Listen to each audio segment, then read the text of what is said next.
Hi అండి. Good morning. ఈరోజు current affairs చూద్దాము. 22 అక్టోబర్ 2025. బొలీవియా అధ్యక్షుడిగా రోడ్రిగో పాజ్. సౌత్ అమెరికా దేశమైన బొలీవియా అధ్యక్షుడిగా రోడ్రిగో పాజ్ ఎన్నికయ్యారు. 54.5% ఓట్లతో ఆయన ఎన్నికల్లో గెలుపొందారు.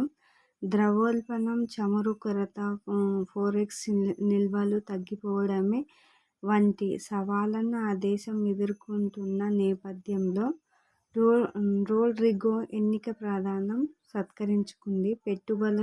పెట్టుబడులను ఆకర్షిస్తామని మరియు ఉద్యోగాలను సృష్టిస్తామని హామీ ఇచ్చాడు. ఎవరంటే రోడ్రిగో.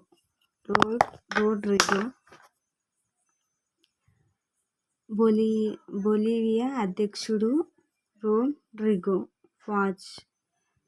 నెక్స్ట్, అటవీ విస్తరణలో భారత్కు 9వ స్థానము. అటవీ విస్తరణపై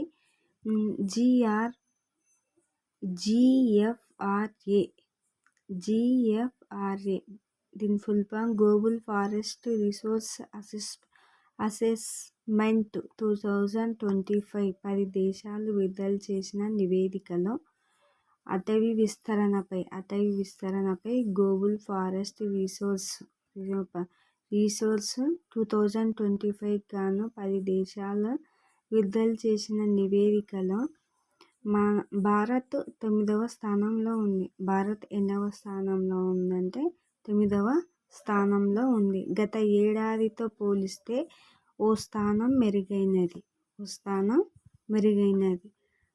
ఈ దేశాలలో ఫస్ట్ దేశం Russia, second Brazil, Canada, fourth America, fifth China, sixth democratic republic of Congo, seventh Australia, eighth Indonesia, ninth Bharat, 10th Peru.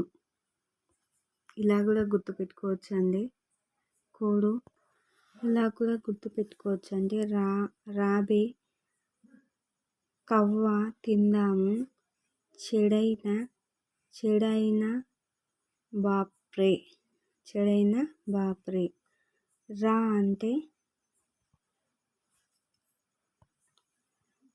అంటే రష్యా, బే అంటే బ్రెజిల్, కా అంటే కెనడా.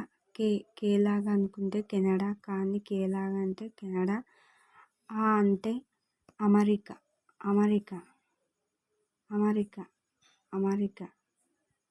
చే అంటే చైనా.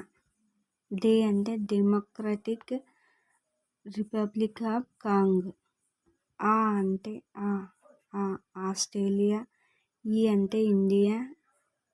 బాప్రే అంటే భారత్. ప్రే అంటే పెరు. ఇలా కూడా కోడు గుర్తుపెట్టుకుంటే ఈజీ అవుతుందంటే. ఇంకా యాన్యువల్ ఫారెస్ట్ గెయిన్లో అంటే వార్షిక అటవీ వృద్ధి ర్యాంకులో భారత్ 3వ స్థానంలో ఉంది. చైనా 1వ స్థానంలో ఉంది. రష్యా 2వ స్థానంలో ఉంది. నెక్స్ట్, ఆఫ్ఘనిస్తాన్లో రాయబార కార్యాలయం పునరుద్ధరించిన భారత్. ఆఫ్ఘనిస్తాన్లో రాయబార కార్యాలయం పునరుద్ధరించిన భారత్. ఆఫ్ఘనిస్తాన్ రాజధాని కాబూల్లో రాయబార కార్యాలయాన్ని భారత్ ప్రారంభించింది. 2001లో తాలిబాన్ల ప్రభుత్వాన్ని ఏర్పాటు చేశాక అప్పటి పరిస్థితుల దృష్ట్యా భారత ప్రభుత్వం అక్కడి రాయబార కార్యాలయాన్ని నిషేధించింది.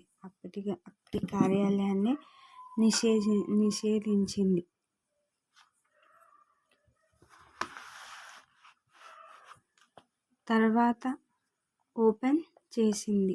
కాగా తాజాగా మళ్లీ ఇరు దేశాల మధ్య బంధం బలోపేతం కావడంతో ఈ మిషన్ను ఎంబసీగా అప్గ్రేడ్ చేశారు. నెక్స్ట్ ఉడాన్ స్కీమ్కు 9 ఏళ్ళు. ఉడాన్ స్కీమ్కు 9 ఏళ్ళు. ఇది ఢిల్లీలో ప్రారంభించారు. నేషనల్ సివిల్ ఏవియేషన్ పాలసీ కింద. దేని కింద అంటే నేషనల్ సివిల్ ఏవియేషన్ పాలసీ కింద భారత ప్రభుత్వం తీసుకొచ్చిన ఉడే దేశ్ క్యా హమ్ నాగరిక్ ఉడాన్ స్కీమ్ 9 ఏళ్ళు పూర్తి చేసుకుంది. ఉడాన్ స్కీమ్ 9 ఏళ్ళు పూర్తి చేసుకుంది. ఈ స్కీమ్ లాంచ్ ఎప్పుడైందంటే 21 అక్టోబర్ 2026. దీని లక్ష్యం విమాన ప్రయాణం సామాన్య మానవుడికి కూడా అందుబాటులో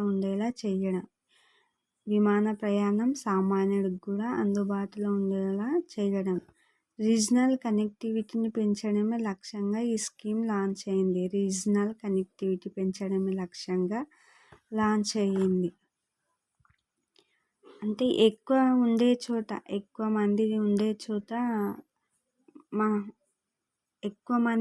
చోట మనం విమానాలు ఎక్కువ పెడితే అక్కడ ప్రయాణం ఎక్కువై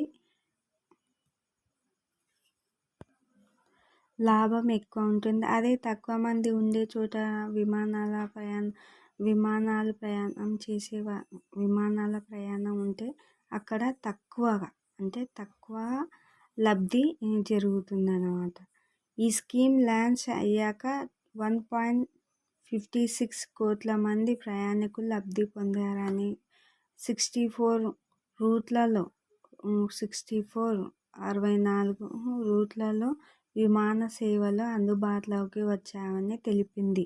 ఈ కార్యక్రమం ఢిల్లీలో జరిగింది. హిల్లీ కొండ ప్రాంతాలలో కనెక్టివిటీ రీజనల్ కనెక్టివిటీ పెంచడమే లక్ష్యంగా. అంటే ఎక్కడ కొండ ప్రాంతాలలో కూడా పెట్టాలని నిర్ణయించుకున్నారు.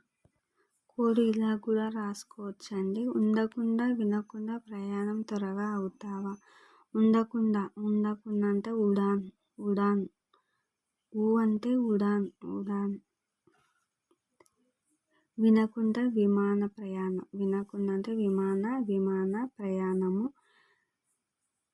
విమాన ప్రయాణము. నా అంటే నీగా అనుకోవచ్చు. నేషనల్ సివిల్ ఏవియేషన్ పాలసీ కింద భారత ప్రభుత్వం తీసుకొచ్చిన ఉడే దేశ్ కా ఆమ్ నాగరిక ఉడాన్ స్కీమ్ త్వరగా 9 ఏళ్ళు. త్వరగా అంటే 9 ఏళ్ళు అవుతాయా ఇలా కూడా గుర్తుపెట్టుకోవచ్చండి. Thank you.